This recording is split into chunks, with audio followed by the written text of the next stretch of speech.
Здравейте на всички!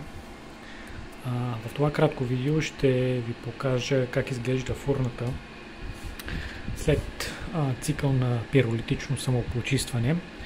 Това е фурна AEG от серията 8000 с пиролитично самопочистване. Цикълът, който избрах в този случай, беше за нормално почистване, което обикновено продължава около час и половина. Както може да усетите, в момента вентилаторът все още работи на максимална скорост, за да можем така по-бързо да охлади фурната. Ако приближа достатъчно, ще видите, че в момента температурата е около 250 градуса. При пиролитично самопочистване температурата във вътрешността на фурната приближава 500 градуса по Целзий. Достатъчно, за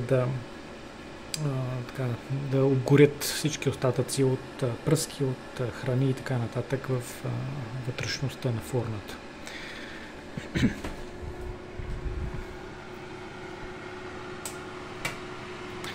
Тук как изглежда фурната и отвътре.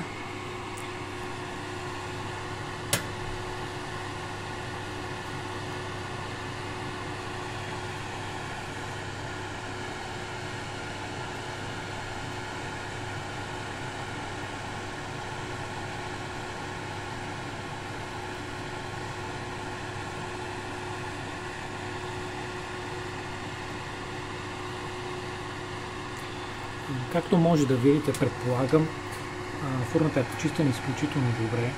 Като винаги изключение правят, може би, ето тези части, които са близо до оплътнението и до вратата, които стават леко замърсени и обикновено изискват допълнително почистване със специализиран препарат.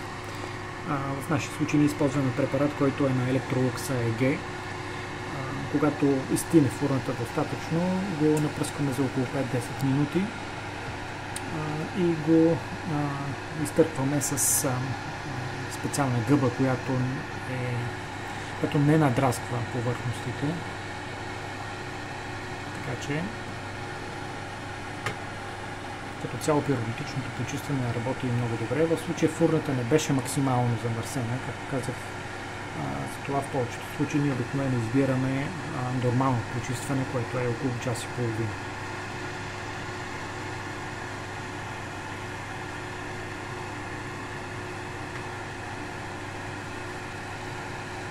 Е станало на прах. Както казах, след като фурната изстигне достатъчно, с мокра кърпа ще бъде забърсана цялата прах, която е останала след процеса на самопочистване.